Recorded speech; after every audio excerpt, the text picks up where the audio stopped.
So here's the case for not doing profit-based bidding in Google Ads despite what everyone says. I see agencies, in-house teams, and freelancers all make the same mistakes when it comes to profit-based bidding, and it is that they recommend it to everyone. Yes, on paper, profit-based bidding sounds like a no-brainer, and one of my good friends in the industry runs the best software to track profit in ad accounts, won't mention until he sponsors, but I'm tired of seeing agencies preach profit-based bidding as if it's the end-all, be-all of Google Ads for e-commerce. There are serious drawbacks in certain scenarios that nobody seems to want to talk about. So to summarize what I mean when I say profit-based bidding, it means simply that we import your profit from a transaction, meaning we take the revenue minus taxes, minus shipping, minus COGS, and other variable expenses to Google Ads instead of the full transactional value. But let's discuss the benefits of profit-based bidding, and then we become a smidge more realistic. And later in this video, I'll drop the biggest reason why you should not run profit-based bidding in your account. Keep in mind, I'm a big fan of profit-based bidding, but like with everything on this channel, I like to cut through the BS of best practices and give you some nuance. Another thing I'll just wait with until the end of the video is I'll go through how to mitigate all the issues I've talked about today. So if you are running profit-based bidding, then you don't have to switch back to revenue tracking. The benefits of profit-based bidding is 3 main use cases, and I'll rank them here from least to most beneficial. As number 3, you can discover the ideal profit volume at different ROAS levels, meaning this magical S-curve in Google Ads bidding means that we can sometimes generate a lot higher volume at lower ROAS targets, which will mitigate the fact that we're actually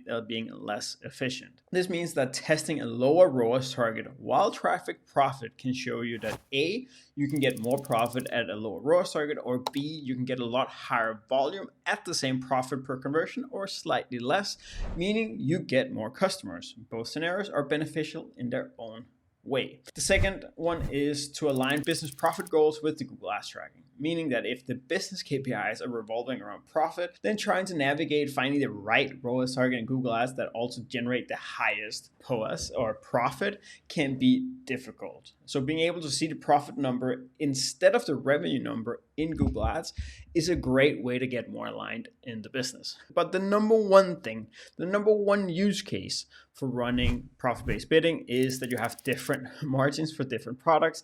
This is what I call the golden goose of profit-based bidding.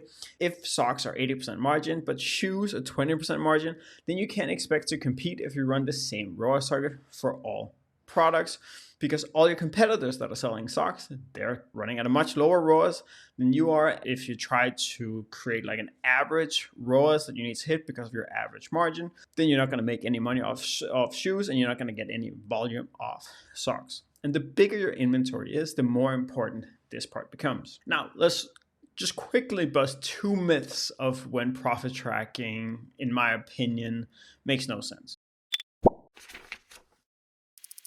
So number 1 is if you have the same margin for all products, then again, I find it difficult having to say this, but if your margins are all the same, then there's no benefit to profit-based bidding, and you're more likely to hurt your account than it helps.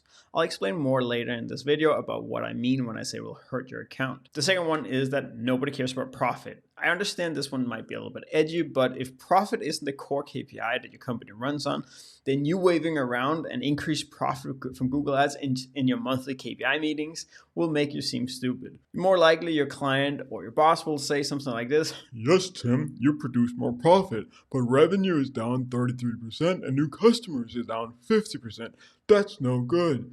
And I promise I'll never do that voice again. But now, like I teased, let's talk about the biggest drawback that nobody wants to discuss when it comes to profit-based bidding, and it is that it makes smart bidding less efficient. But first, in order to go through that, let's discuss what it actually takes to make smart bidding efficient. Because one of my biggest research studies the last few years that we keep going back to or keep renewing is to find out what makes smart bidding efficient, and we found it comes back to 3 things. Number 1 is lots of data. You know this already, but you need a lot of data for smart bidding to be efficient. But there's 2 other things that are not that common. The second thing is stability in the conversion rate. And the third thing is stability in your AOV. Smart bidding uses all three to predict what your ROAS or CPA will be with a specific bid. That's how it knows what to set the bid to. And when one of the three factors are off, then smart bidding has a tough time predicting what the optimal bid is, which can put your account into a tailspin. There are especially two cases where POAS bidding makes smart bidding less efficient. The first one is if you have a lot of promotions that leads to steep drops and increases in AOV. And the second one is if your POAS target is pretty low, then POAS will become overly sensitive relatively to the profit that you're actually getting. Let's talk through both because it's not as simple as it seems. The first one was related to drops and increases in AOV. When you track revenue in a Google Ads account and you run a 20% sale on a $100 AOV product, then you go from $100 AOV to $80 AOV. Often the increase in conversion rate will make up for the lower AOV. So when smart bidding tries to predict your conversion rate and your AOV, it's still hitting your ROAS targets even though it gets your AOV wrong and it doesn't have to change the bids. However, when you drop your AOV by 20%, you drop your margins by even more. So let's say that you have 50% margins, and in the same scenario as before, your AOV with profit-based tracking is no longer $100, but $50. When you now give a 20% discount, your AOV drops from $50 to $30. Again, we're sending in the margin, but not the entire purchase value. That's a 40% drop in AOV. This means that smart bidding suddenly can't hit its targets, and during a sale, it will start decreasing bids instead of increasing them, which is hardly the effect that we're looking for. The opposite then happens once it's reduced the bids because now ROAS will look too good and will start increasing the bids again. So we end up with this yo-yo effect with high CPCs and low ROAS one week and low CPCs and high ROAS the next week. This second scenario is that POAS targets become overly sensitive. If you're targeting more than 200% POAS in your account, then you're typically fine. But anything below 150% POAS target starts becoming really difficult to work with. The reason is that if your performance or your ROAS drops from 150% to 140%, it's relatively just a 6.3% drop in the eyes of smart bidding. But for me, as the business owner, as the marketing manager, it's actually more like a 20% drop in profit. The difference is in how you perceive it, a 20% drop in profit, and how smart bidding perceives a 6.3% drop in ROAS can really hurt the profitability of ad accounts. This is an issue because if my profit drops by 20%, I want to be super on it. I'm like, what's happening? But smart bidding just sees a 6.3% drop in ROAS as normal fluctuation. So to summarize the issue, when you run profit-based bidding and you have a lot of promotions, then smart bidding ends up being less efficient because it can't rely on historical data. The second thing is that your ROAS targets become less reflective of actual business results. A relatively small drop in your ROAS inside the account is a much bigger drop in profit, and this is mainly an issue at very low POAS targets. Now, I promised I would talk about how to mitigate these two issues so you don't just sit and say, oh, Andrew, you're telling me to revert back to revenue, because that's not always the best thing. So let's talk about how to mitigate this. If you have a large inventory with varying margins, profit-based bidding is still one of the best things you can do for a Google Ads account.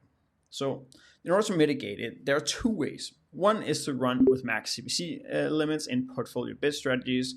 As of right now, you can't do it in PMAX. The second thing is changing how you implement profit-based bidding, which I'll cover at the end. First, let's just talk about using max CPCs. So using max CPC limits can ensure that POAS-based bidding is more stable. Normally in Accounts and Savvy, we will set a max bid of 3 times the average CPC in an account as just as a hygiene setting to make sure Google doesn't bid way too high or fluctuates too much.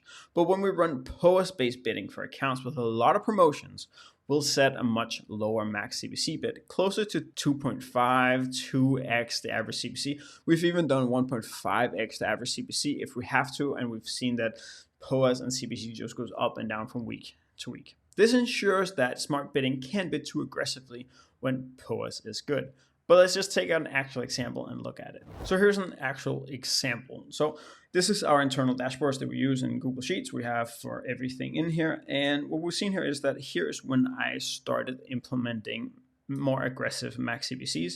And ever since then, we can see we've been very stable in our CPC level. We've been down to at 3, we've been up at 5, but now we're a lot more stable. And we can also see it in the index year over year. It's more where we want to be in this particular case. We don't want to be at the same CPCs year over year because before we took over, we were overbidding across the board. When we then look at it, we see that clicks are more or less stable year over year, so we're not losing out any clicks by doing this. We're also looking at conversion value, also seems to be pretty stable.